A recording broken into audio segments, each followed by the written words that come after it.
37. Do I give you number 37? All right, maybe we won't go that crazy. All right, let's do, we want to evaluate cosecant of 60 degrees, secant of 30 degrees, plus the cotangent of 45 degrees. Are you on a specific page? This is actually problem number 28, page 142.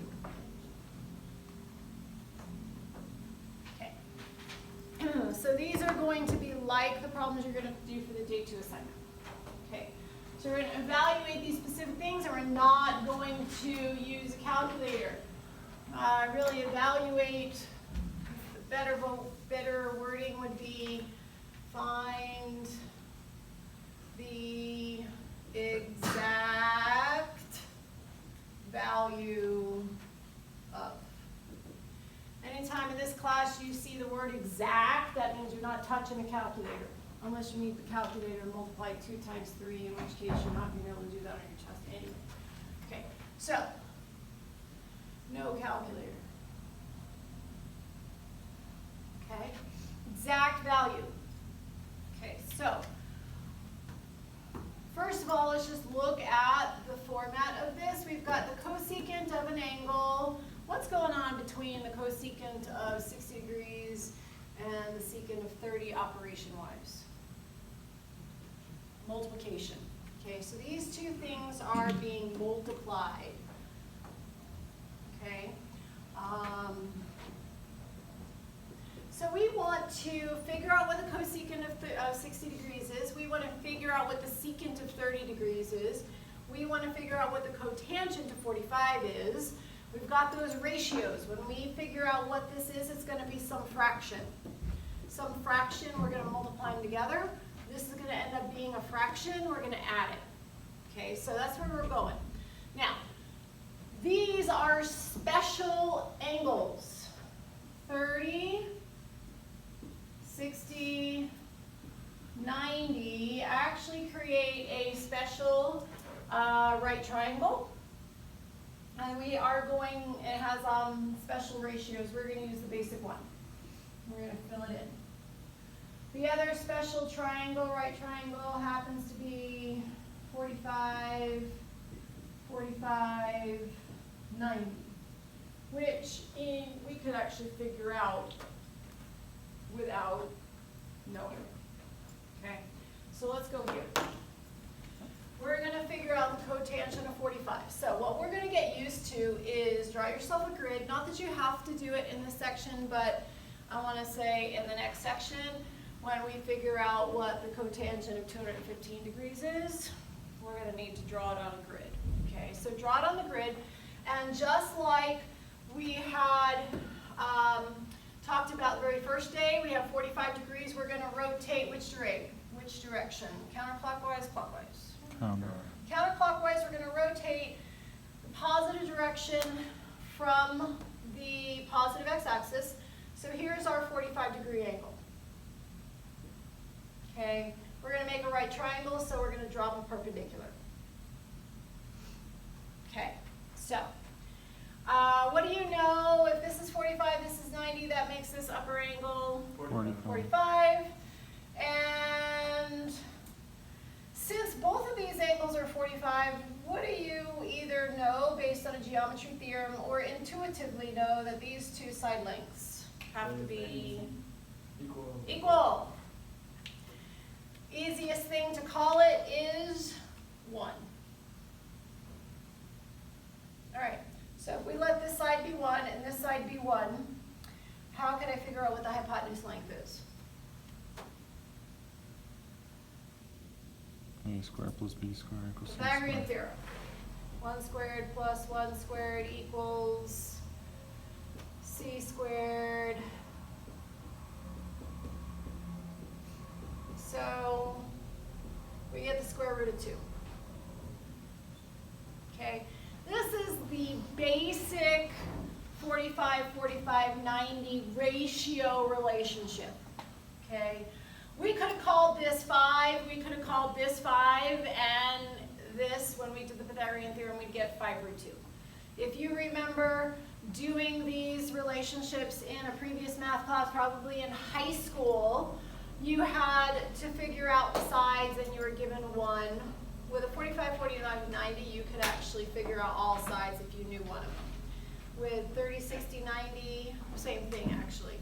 Okay, but our basic ratio is going to be 1, 1, root 2. So opposite each 45-degree angle are the 1s, and then opposite the 90 is root 2. So we want to evaluate the cotangent of 45 on the back end. We're going to do that one first since that was the easiest triangle. Okay, so that's 45. Cotangent. You can either memorize the relationship, or you can say, oh, wait a minute, I'm going to go to tangent. And let's think, what's the tangent ratio? I'm like, dude, I don't know. So what can I do? What can I write down?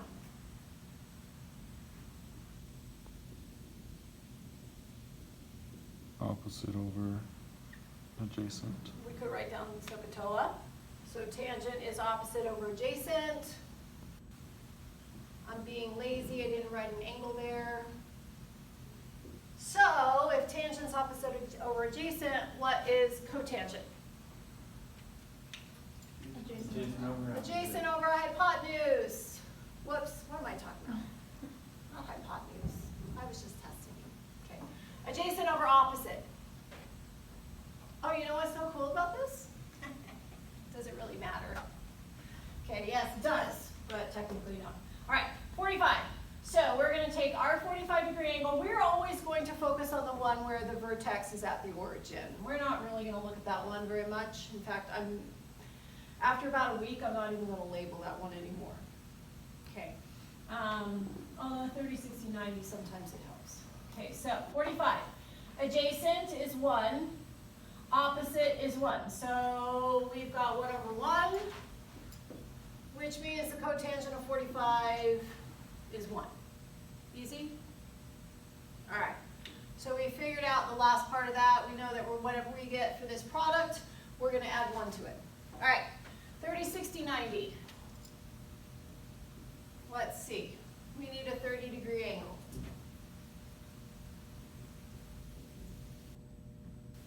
I need a right triangle in order to start thinking about opposite, hypotenuse, and adjacent. So let's just drop a perpendicular.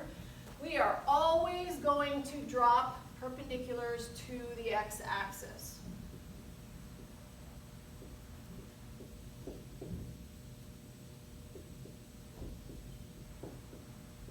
We are never, ever, ever going to draw to the y. All right. 30, that's 90. This one has to be 60. You could either add them and subtract from 180, or if you already have a 90-degree angle, these two have to add up to 90. All right. I would love for 1 to be one of these sides. If I'm going to put 1 on one of these sides, maybe what's the best place to put it? The shortest side. Totally! We are always going to put a 1 opposite 30. Because then I don't have any fractions. You absolutely can call it like 1/2 if you want. Or you can call opposite the 61, but then you're going to get fractions. So if you want to avoid fractions, which you probably all do, let's call the side opposite the 30-degree angle 1, because that is the smallest side. There is a theorem in geometry that says the smallest side is opposite the smallest angle, largest side is opposite the largest angle. All right, now, does anybody remember their 30, 60, 90 ratio? Okay, this I just have to tell you. Opposite of 60 is going to be root 3, and the hypotenuse is 2. It does satisfy the Pythagorean theorem. 1 squared plus the square root of 3 squared. Does this equal 2 squared? Square root of 3 squared is 3. Plus 1, that's 4. Sure enough, 2 squared is 4. Okay, so our 30, 60, 90 ratio is 1 root 3, 2. So opposite 30, we're always going to put a 1. Opposite 60, always going to put a root 3. Opposite 90, we're always going to put a 2. Okay.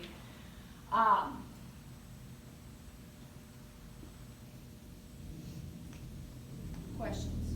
Yeah. Why do we have to know this? Why do we have to know this? Because we want the exact value of these two trig functions. So like from you think it's just like lucky that that's how it works out? Like the 30, 60, 90? No. All of your homework problems are going to be special angles. 30, 60, 90. Okay, awesome. They're going to be related to 30, 60, 90. If this was the cosecant of 70, can't do it. Got it.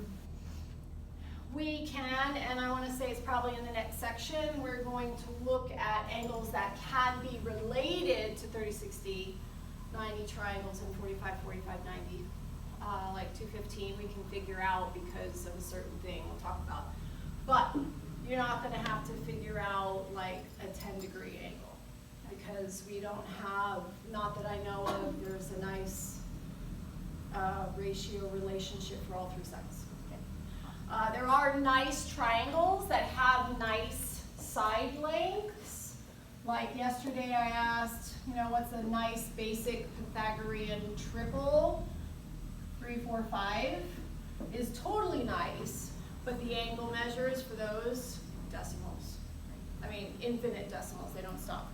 Okay, so for right now we're going to focus on these 2 very specific things. So now all we have to do, in fact, actually, we can utilize this triangle for both of those problems if we say, okay, I'm just going to use that 60 degree. But you know what, let's just not. We'll draw another one. Secant of 30 is what we're going to focus on right here.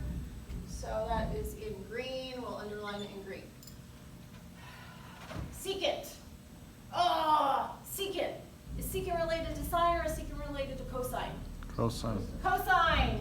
Cosine is adjacent over hypotenuse. So that means secant is Hypotenuse over adjacent. hypotenuse over adjacent. Using the 30-degree angle, hypotenuse over adjacent is going to end up being what?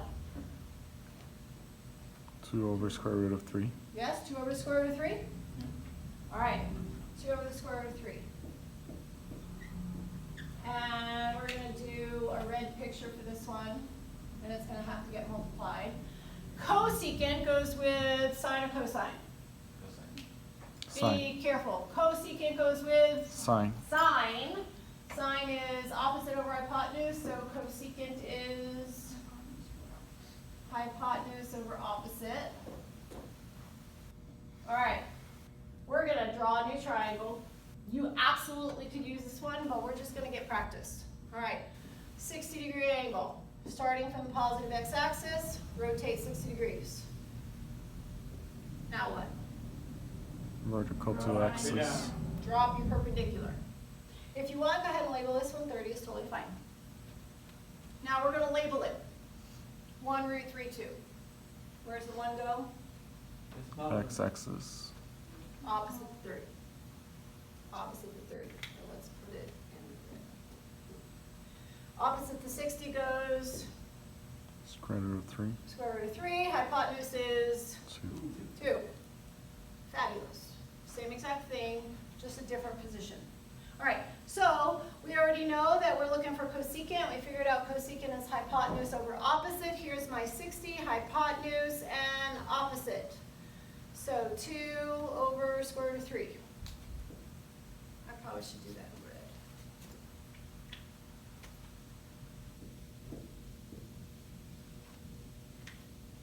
Oh, look how excited you are. We're not going to have to rationalize.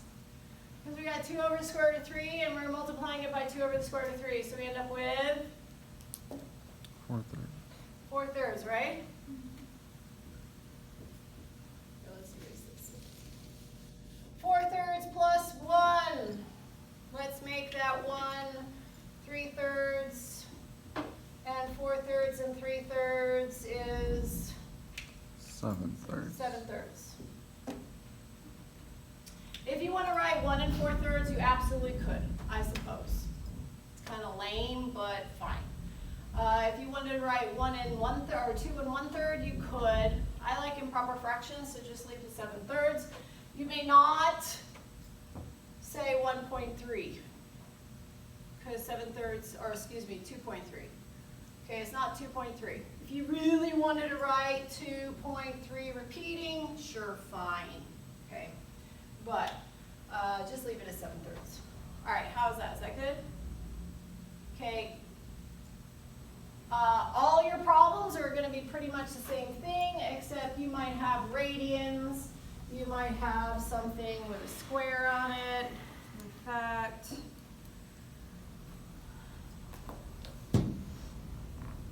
oh, you know what? You don't have the squared one. Well, you know what? I guarantee you I'm going to forget to talk about the square thing next time. Well, we'll just do it. All right. Let's do 2 cosine of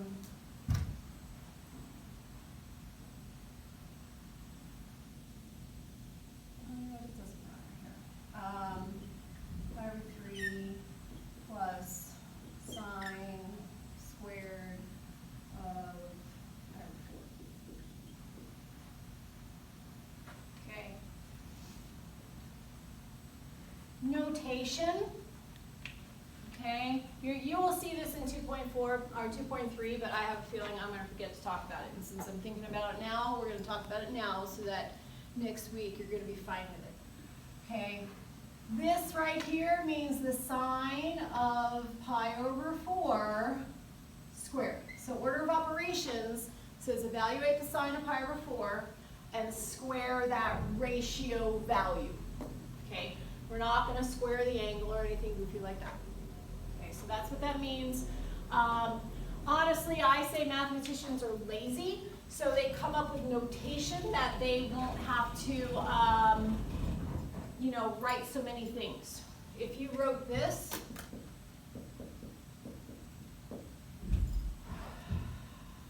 honestly, based on convention, that would be square your angle and then take the sine of it, which I can't guarantee that you would never do in math, but you're not going to do it in this class. Okay, so they kind of put the square right here, and we understand that that means that we're going to take the sine of the angle, and then we're going to square the ratio. So don't even look at that. All right.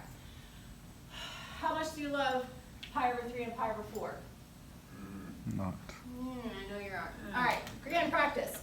You guys convert pi over 3 to radians, or actually you guys convert pi over 3 to radians, and you guys convert pi over 4 to radians. Or excuse me, degrees. Convert it to degrees.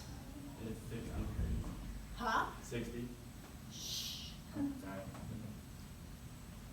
Do we all remember how to convert from degrees to radians? Did you guys even, you could even just think about it.